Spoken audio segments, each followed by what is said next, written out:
Sarah, thanks for joining us Thanks from for having me. Massachusetts. Are you in Massachusetts at the moment? I am sitting in my house in Newton, Massachusetts right now. Lovely. Okay, good. It looks like the sun is shining.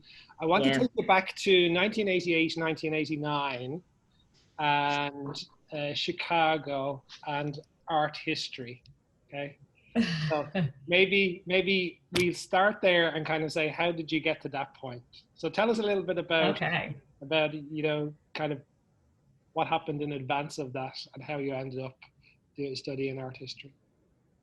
I love the question, and it is kind of, in many ways, I don't know if you guys feel like this, but that feels like yesterday, and yet I realize I just celebrated my 49th birthday, so it most definitely was not yesterday. But 88 and 89, I would have been sitting in my row house where I grew up in Capitol Hill in Washington, D.C. So I grew up with two very politically active parents on East Capitol Street, which is a road, if you know DC well, that dead ends into the US Capitol. And so I grew up at 9th and East Capitol. You could see the US Capitol and the Supreme Court and the Library of Congress out my front door, literally. That was my backyard, and my parents could walk to work because both of my parents worked on the Hill for their whole careers. Cool. And I did grow up with this really intense sense of how lucky I was, and with values that were imbued in me by my parents, that I was really lucky and had an obligation to use my good fortune to really, while it sounds trite, to give back and to make a contribution to trying to make the world a better place. And while I was sitting there in 88 and 89, I was in a very intense, small high school. I had gone to public school in Washington, D.C., where I was one of very few light-skinned children.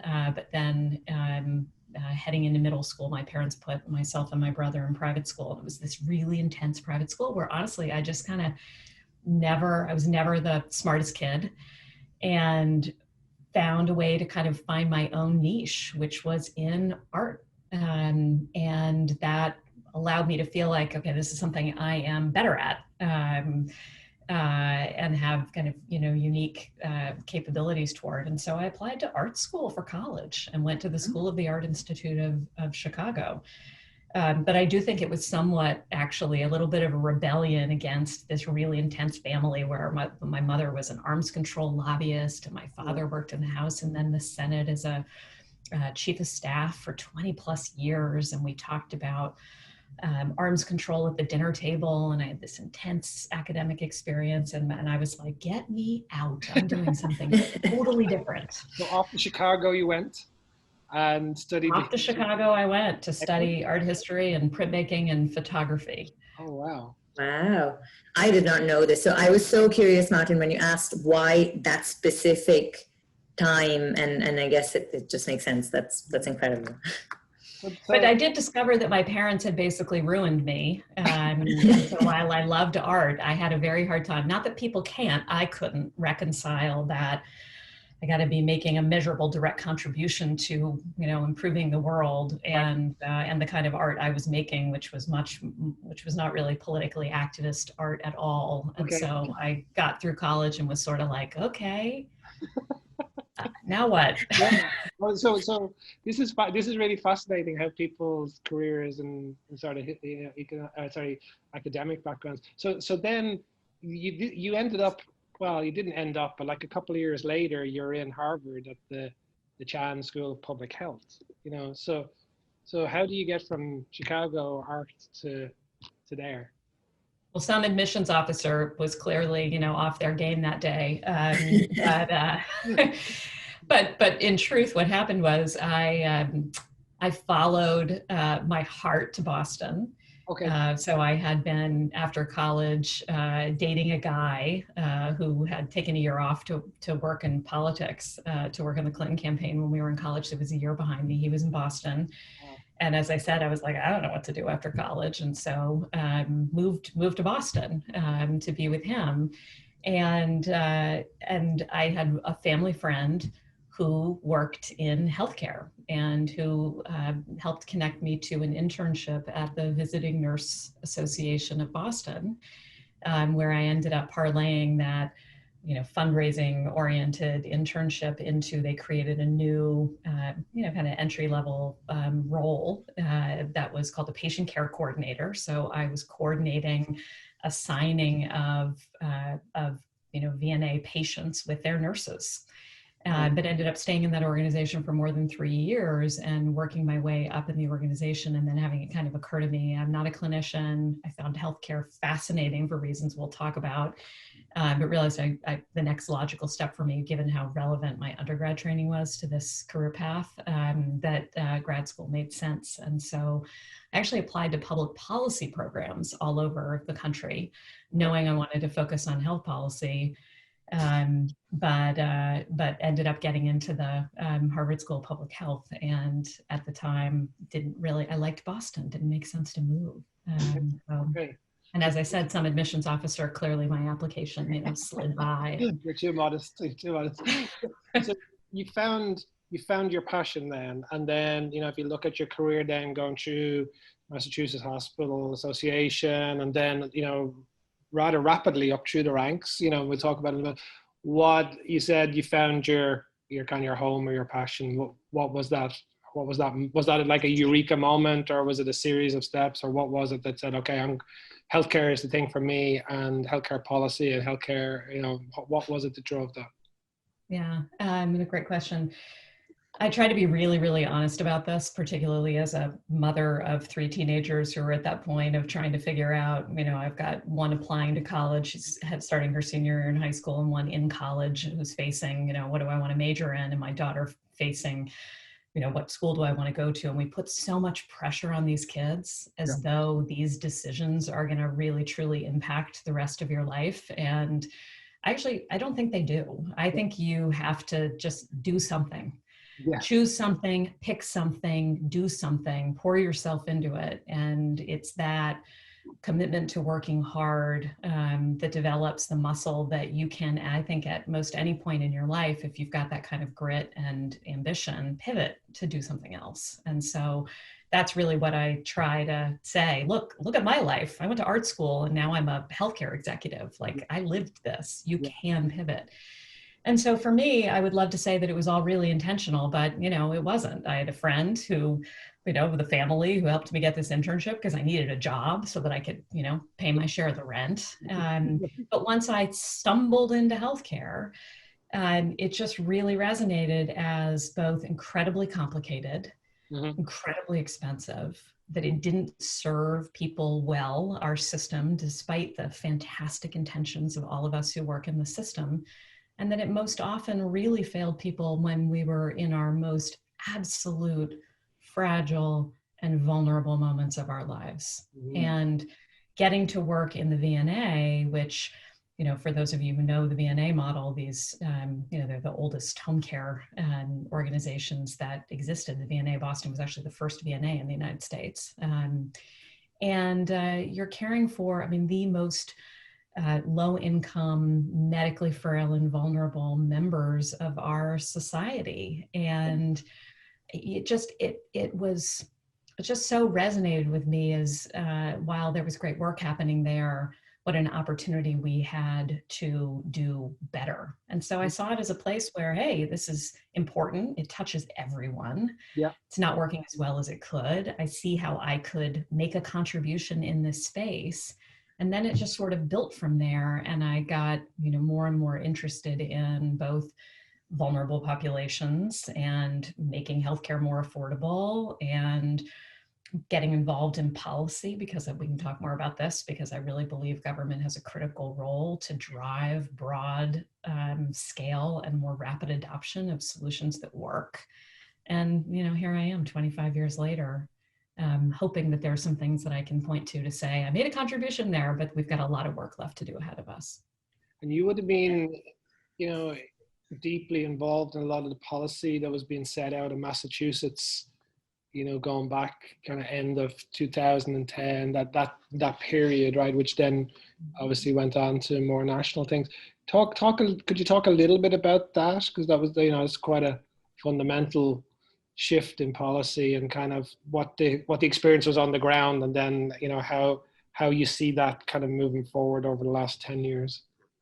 Yeah, I love talking about this. So thank you I love talking about it in part because it gets me to get to think back and reflect on it. It was a really extraordinary moment in time in terms of significant progress that ultimately influenced the national policy debate in the United States that ultimately, you know, resulted in the passage and implementation of the Affordable Care Act, which has had an incredible impact on getting more people health insurance, which has gotten them access to healthcare. And so being able to be a part of that was a profound moment in my career. And again, one of those things that, you know, right place, right time. I had, as I shared with you, you know, kind of, it's not like I saw this all coming and decided to pick living in Massachusetts. It wasn't a grand time. Right, exactly. The big crystal ball I had about all these amazing things that were going to happen, not. But once I started working in healthcare in Massachusetts, I found myself connected in part through the graduate school that I picked, the people that I met there. I have a profoundly wonderful mentor in Nancy Turnbull, who's one of the, please get this wrong, assistant deans. I always get assistant and associate because I'm not an academic, wrong. It's one of those at the Harvard School of Public Health. Who became an incredible mentor of mine and helped connect me as I was looking for summer internships during graduate school to a whole community of leaders who themselves had worked in government and been a part of the Dukakis administration and had been working at that point already for decades on healthcare access issues. And so I kind of fell into this crowd that ultimately helped me get positioned for the kinds of job opportunities that I had in Massachusetts. So I had 4 different jobs working for the now CEO of Blue Cross Blue Shield of Massachusetts, Andrew Dreyfus, who's, you know, the next most significant mentor in my professional career. And when we were together, when he was the first president of the Blue Cross Blue Shield of Massachusetts Foundation, we led a policy initiative called the Roadmap to Coverage that played a role convening leaders in the state to talk about how do we solve this seemingly intractable problem of the uninsured? And there were a lot of other dynamics going on in the state and incredible leaders. I want to pause you there for a second, Sarah. So what was it that made that happen at that time? You know, was it a sort of a series of things, or was it pure leadership, or what was it that got that kind of, as you said, massive intractable problem kind of moving forward?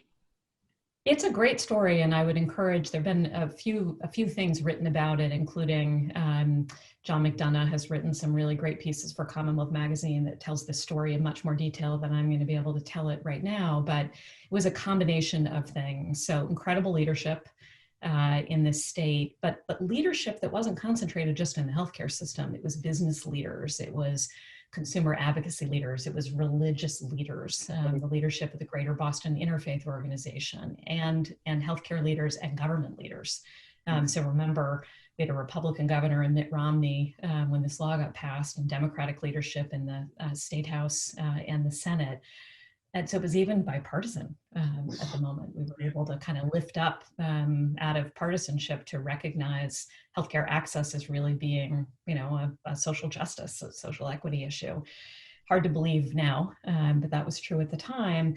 And then there were some structural things around. We'd had a federal waiver that unlocked a lot of federal financing to support an earlier Medicaid expansion that was expiring and that was going to need to be renegotiated in Washington, D.C. So there was a little bit of a burning platform around this hundreds of millions of dollars of federal funds that went in to support healthcare access in Massachusetts. It was up for renegotiation.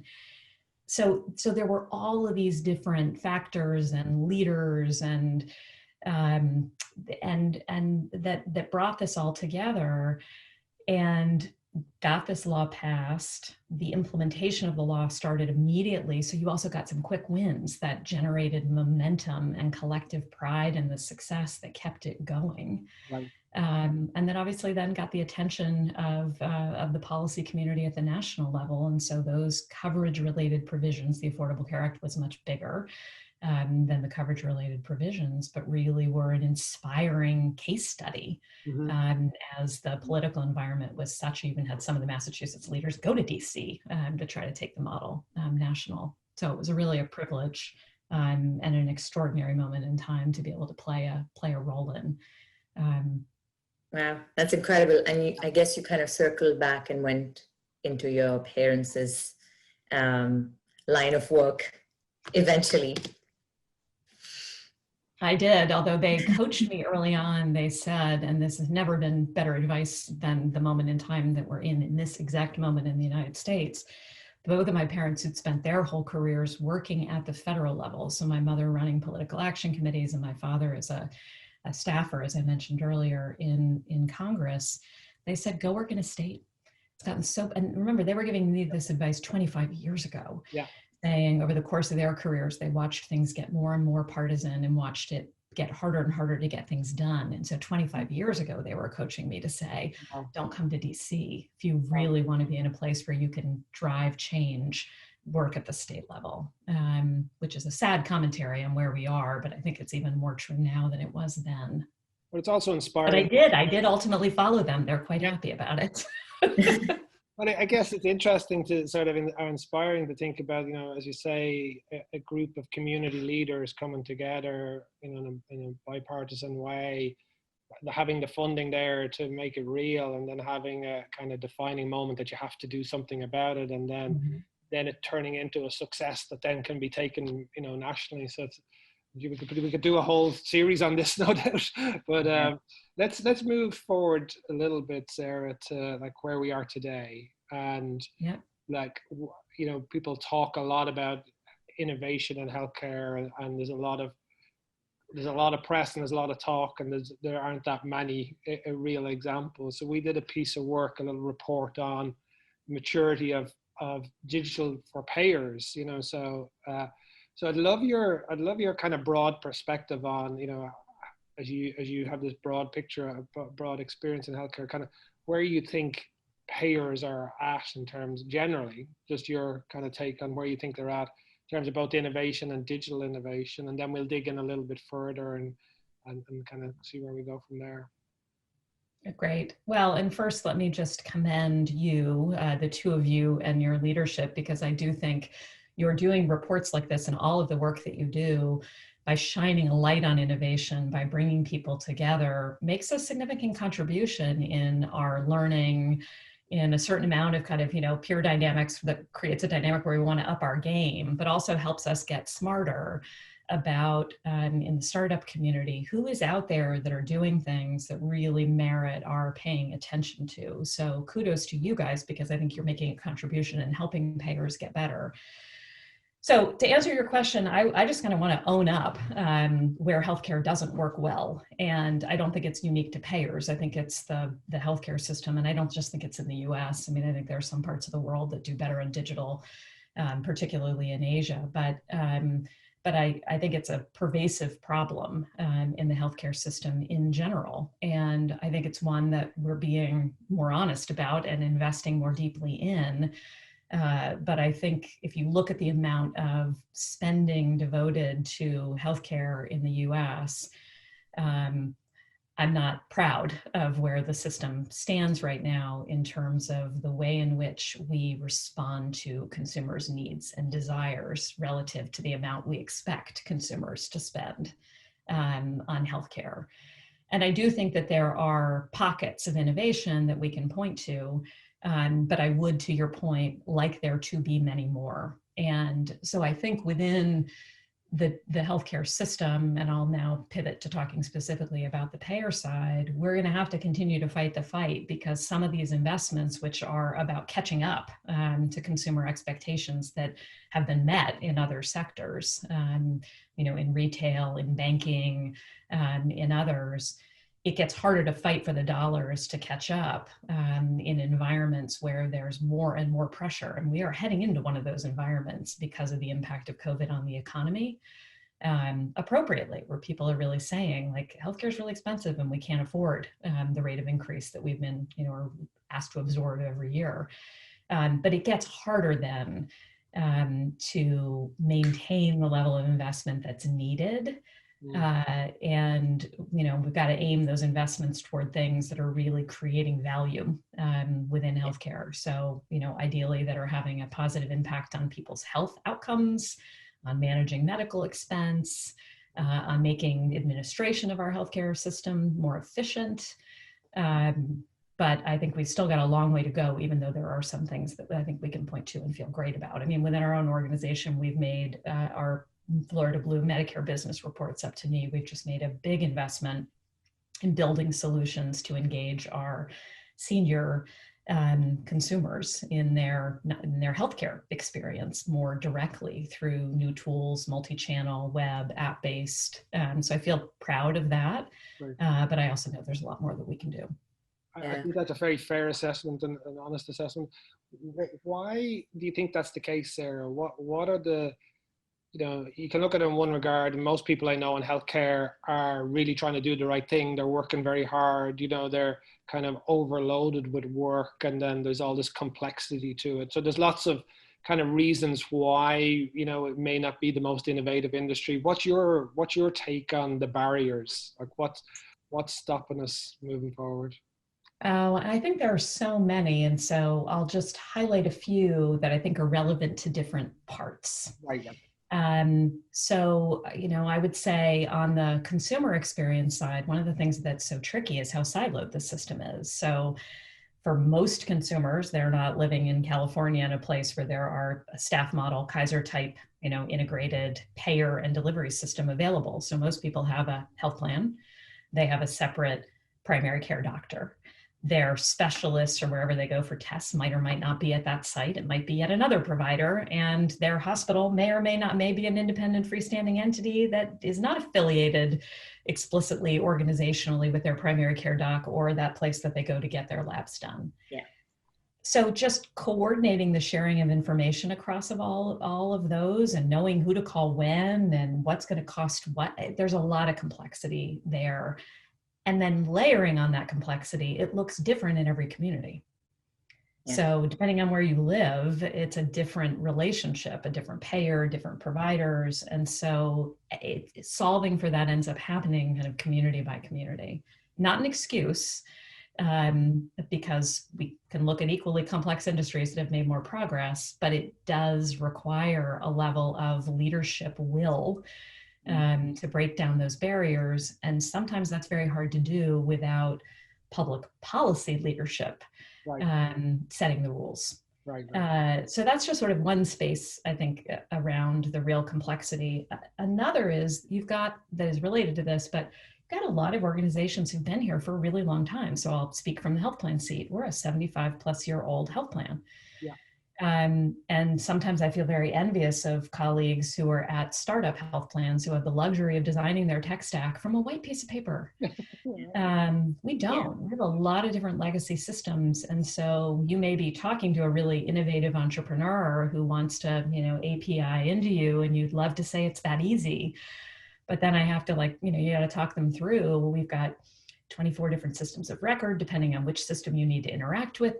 There's just an inherent level of complexity when you've had a big scale organization that's been around for a while, and you can't just start over from a blank sheet of paper because we don't have unlimited capital. So I think that's part of it. And then I think there's a whole other aspect that there are many, many dimensions, but I'll highlight one other one, which is around privacy. I think we're also, as a society, really grappling with one of the things that we know would speed the ability to make this whole thing more logical would be to share patient clinical information across these institutions. But I think we're all trying to figure out, how do you do that while also ensuring that you are protecting confidential, incredibly sensitive health information? And I don't think we've figured out what our comfort level is with that as a society yet. Yeah. Those are just a few. I could Oh, keep yeah, going. I think they're spot on. Yeah. Chandana, sorry, did you want to come in? Yeah, no, sorry. I just wanted to pick up on a couple of the things you mentioned, and I feel like a couple of things were just rolling around in my head based on a lot of the things you've mentioned right from the start. What, in your opinion, do you think, first of all, that, us medicalizing a lot of social economic inequalities and issues that exist, do you actually think that that might be driving up the cost of the solutions almost? Because, right, there's medicine and there's healthcare, there's different things, and maybe we're mixing them up, and the same ride share would cost less if I did it just as a regular guy rather than a sick patient. I'd love to hear a bit about how you think that might be driving up the cost, and follow that up with maybe, we've kind of identified the pain points and what's not working, but what kind of structures do you think will enable and help in addressing whether it's inequalities, access, all of that? Yeah, sorry.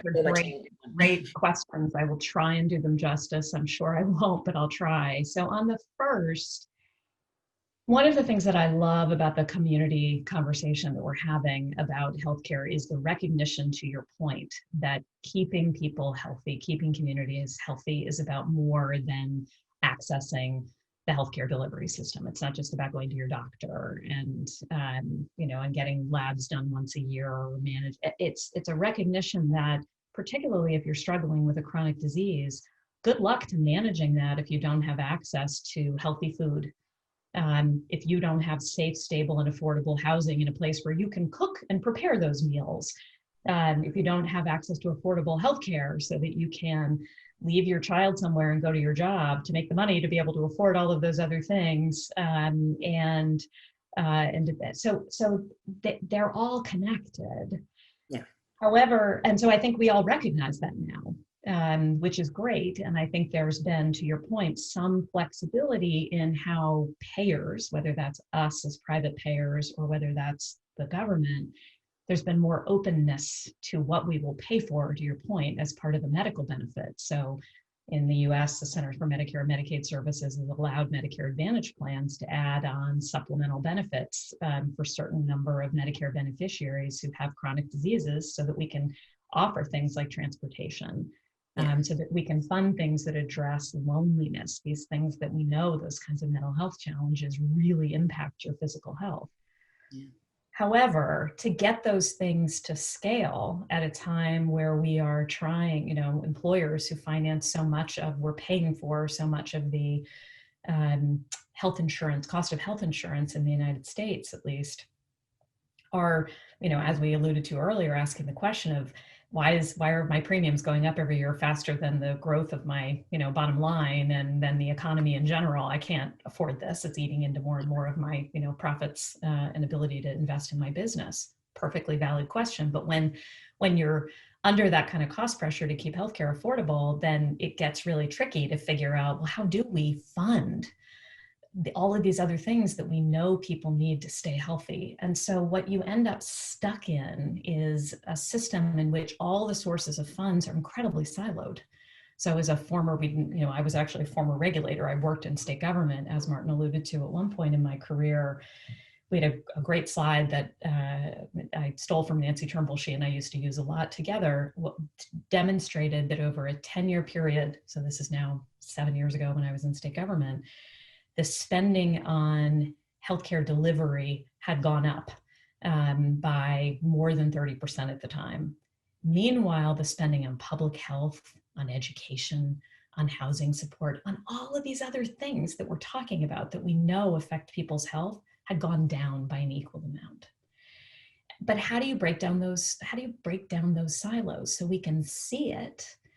But how do you break down those silos of funding to have rational allocation of funds going to the right people in a way that creates more net health and creates more net value to what we're spending? And we've got a long way to go to figure that out. But I think we're having the right conversations, and that's where it has to start. That was your first question. Do you think To your point about legacy and complexity and all this, like, do you think you can incrementally get there? Like, US spends roughly twice what the rest of the world is. Do you think you can incrementally get there, or do you think you need things like COVID, where now all of a sudden we start to get used to using telehealth and using video? Like, what's your, sorry, I jumped across there, but. Well, I guess the little bit is like what's the there. So I think one of the things that we continue to struggle with in the U.S. that you less so on the other side of the ocean is we still have a high percentage of the U.S. population that's uninsured, despite all the progress we've made in the Affordable Care Act, and in some states that didn't pursue Medicaid expansion, that uninsured rate is even higher.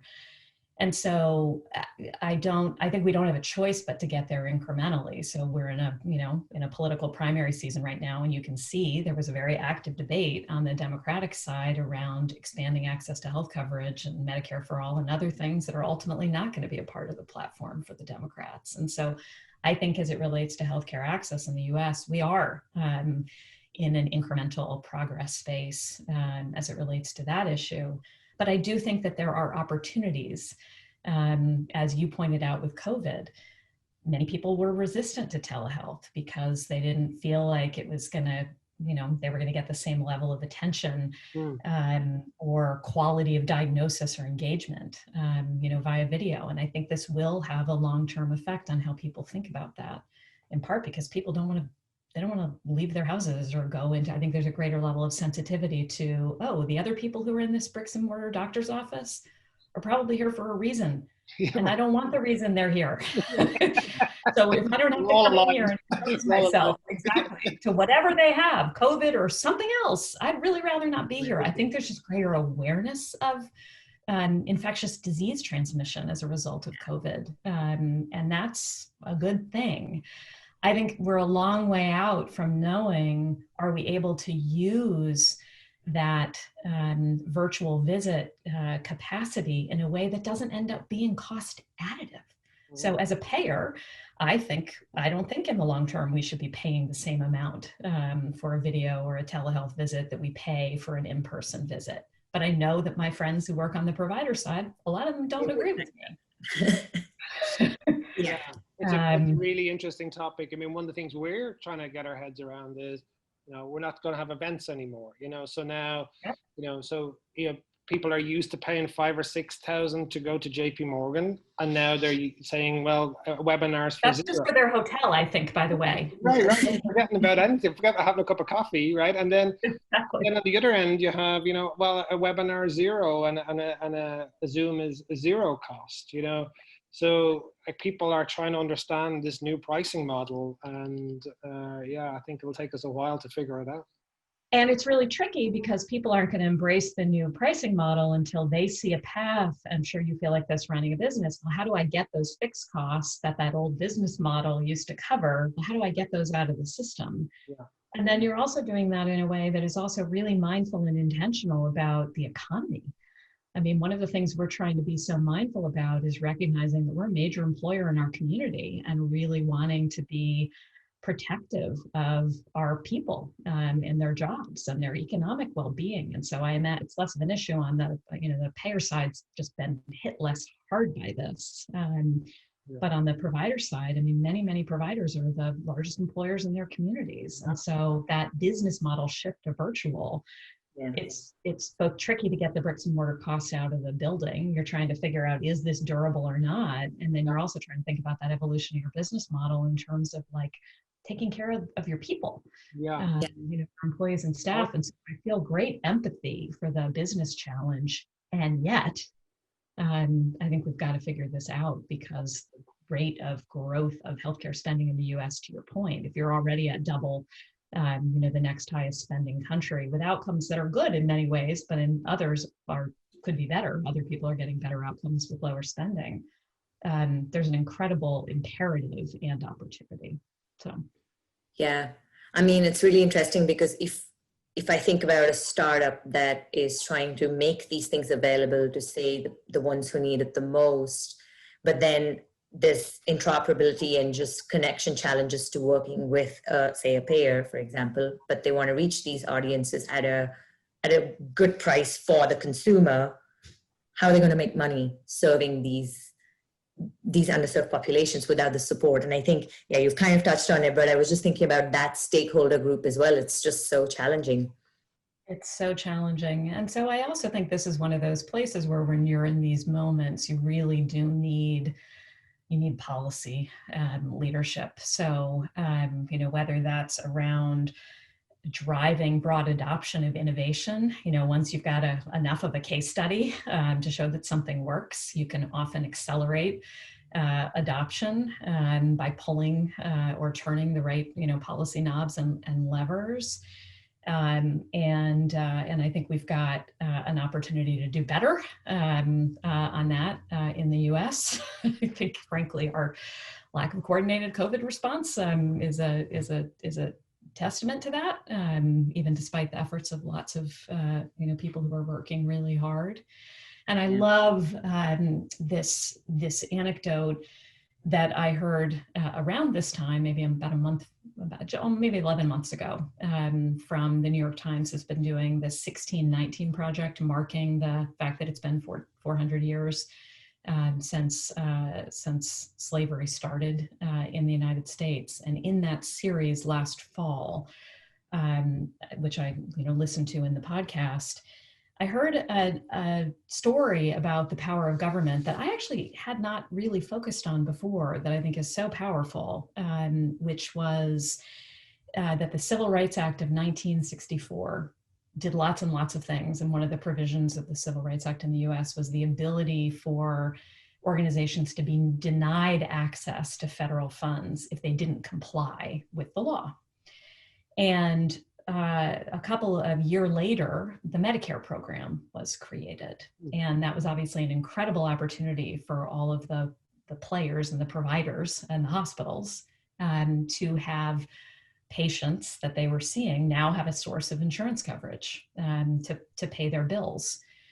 And at this point in the mid-60s, most hospitals in the United States were segregated. So depending on the color of your skin, and in some cases your religious status, you may have been seen in a different floor, in a different building. Wow. When the Civil Rights Act passed and the Medicare Act passed, we saw inside of a 4-month period, the first 4 months of implementation of the Medicare law, 3,000 hospitals in the United States desegregated. Wow. In 4 months. Fantastic, yeah. That's a great story. So I think it's a great story around, once we know what the right thing is to do, we've got tools and levers to drive change quickly, where there's the will to do it. But it makes me feel really hopeful about, as we learn more and more about what works, that we actually have institutions and structures that can drive broad adoption of the right thing to do. It's a great example, Sarah. So Go ahead, Mark. I was going to ask, what advice do you have? I'm sure you're inundated with passionate entrepreneurs who are going to fix healthcare and they have the best technology ever and they've figured it all out, and then they're saying, okay, Sarah, just let us at your customer. So what advice do you have to them, given all that background that we just chatted about? Well, first, keep at it, because we need it, given everything we've talked about in this conversation. And so I have just such deep respect for people who have the big ideas and have the tenacity to just keep fighting the fight to get traction and to make progress working on all of these issues and challenges. And there are so many opportunities, and yay to working in healthcare, because it's the same reason we all work there. It affects all of us. There's no way to escape healthcare, and let's make it high quality and efficient and affordable, so that everybody has access to it. So I would say, one, keep at it, don't give up. The other is, I think the more that people are really focused, realizing that when you're selling into, whether it's a payer or a provider, what is your value proposition? How do you get into their heads to really understand not just why it's a great idea, but to get at what's going to make it compelling for them? And so as a payer, if you're bringing something to me that is going to reduce our medical expense, those are going to be the kinds of things that are the most compelling, because that's where the vast majority of the premium dollar goes. 80 to 85 or more % of the premium dollar is being spent on healthcare delivery. So if you've got something that is going to help us manage that expense more effectively, that's going to be the most compelling. So it can't just be a good idea. Can't just be one that's going to make customers love us more. Those are compelling, but you're going to have a much harder time selling that to me than selling me something that is really going to be about helping, manage that medical spend and delight our customers, and create, more member loyalty. But admin efficiency and loyalty, it's in this environment those are harder things to sell if that's the only part of your value proposition. That makes a lot of sense. And do you think that, if you look at the Teladoc and Livongo, what's happening there, is that the story, that it's taking out that medical expense, that they've figured out how to manage chronic diseases in a way that uses less expensive medical resources, and have used technology to, is that am I putting Yep. So we've been a longtime Teladoc client, and in fact gave them a lot more business in the wake of COVID. They, for instance, were not a benefit that was available to our Medicare members. We quickly brought that on board. They've been a great partner. And in the interest of disclosure, we're in the process of doing some work with Livongo prior to this deal. So just to put that out there, but I think that's certainly been their value proposition. Livongo being in the early days, very much aimed at helping plans and plan members manage diabetes, one of the highest prevalence chronic diseases that has a lot of high costs associated with it, creating a good member experience, but also saving money for plans by keeping people healthier and keeping them out of the hospital and having some of the really bad outcomes that can happen if you have unmanaged diabetes. And then Teladoc certainly, that by being in the virtual care space. And so I think what that deal is also reflective of is what we were talking about earlier, frustration about how siloed the system is. I mean, health plans are as frustrated by it as consumers are. People come at us with point solutions. Well, when you come at us with a point solution, we have to integrate them all to try to create a good, seamless member experience. Oh, wow. That's really hard. So maybe that'd be another piece of advice, is try to pair up with other point solutions so that when you're going to market in a way that allows for that kind of integration. Because we as a health plan don't want our members to have to leave our platform, for every individual chronic disease or challenge they might have. So I do think it's responsive to that consumer frustration. I think it's responsive to that payer frustration. And I think now they've just got to be responsive to my earlier point, which is create value. Don't be cost additive to the healthcare system, because we're already spending too much. Very good. I was just checking out the time there, Martin, and I realized we've actually just been talking for 45 minutes and didn't even realize it. We could talk for another 45 and beyond. Yeah. So, I love talking to you guys. I could talk to you for hours. So. This is good. So unfortunately, we are going to have to wrap it up. So a bit of an unfair question, but if you weren't doing what you're doing today in an alternative world, what would you be doing? What a great question. I'm going to give you two answers. Oh, cool. If that's okay. Yeah. It's not an unfair question. It's a reasonable question. But I would say within healthcare, I have a lot of energy that I haven't entirely figured out how to apply yet, but around behavioral health, which we haven't really talked about in this, in this conversation to date. But I think it is a space that we have really not figured out. Yeah. And I think COVID has shone light on just how much we haven't figured it out. So I don't know if you guys saw it, but the CDC in the US released a study done by researchers at Harvard Medical School and the Brigham and Archangels, who we partner with on caregiver work, that just had some incredibly disturbing statistics around, people who found themselves as unpaid caregivers, so not the professionals working in the healthcare system, in this COVID environment, that I'll just highlight. So nearly a third of unpaid caregivers, which many of us have found ourselves in COVID being unpaid caregivers, have contemplated suicide in the last month. A third of unpaid caregivers contemplating suicide in the last 30 days. That compares to a suicide ideation rate of about 3% in the general population. That's horrifying. Shocking, yeah. Horrifying. Yeah. And that a third of those, what are they turning to cope? They're turning to substances. So they're reporting much higher use of substances, not prescription behavioral health drugs, but that to me is just a testament to how we have not figured out how to support people in vulnerable moments, of which this moment in time is an enormous one. And having, and again, when you start talking to people about behavioral health issues, and you can kind of open up because there is still so much stigma, but I've got 2 kids. 2 of my 3 kids struggle with depression and anxiety. One of them pretty seriously is in a good place right now. And I lost a great love of my life to suicide 5.5 years ago.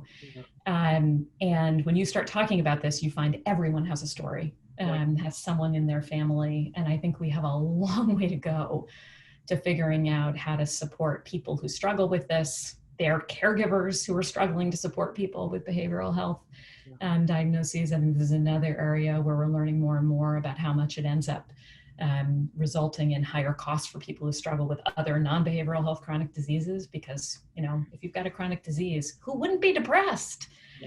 And so that is a space where I really want to figure out how to make a contribution. So that's answer 1.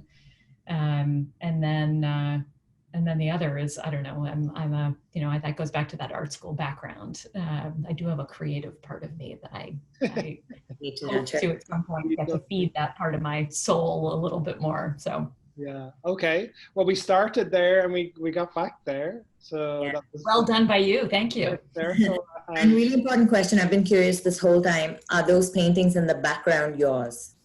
They are not. I have some that are in the background. Those are actually not even paintings. They're, I'm fascinated. Embossed. I see an insect there. Yeah, they're bugs. They are like preserved bugs.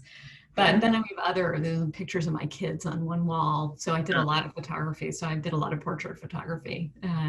Those I took. Nice. So, but they're floating around my house in various areas. Yeah. Now I take a lot of pictures with my iPhone, but I edit them really well. I love that we finished on a little tour and of the art and back on the behavioral stuff. Yeah, I think it starts with people talking about it, and I've heard you talk about it previously very movingly, and the podcast you did with Lisa, and I think it does start by talking about this stuff. So.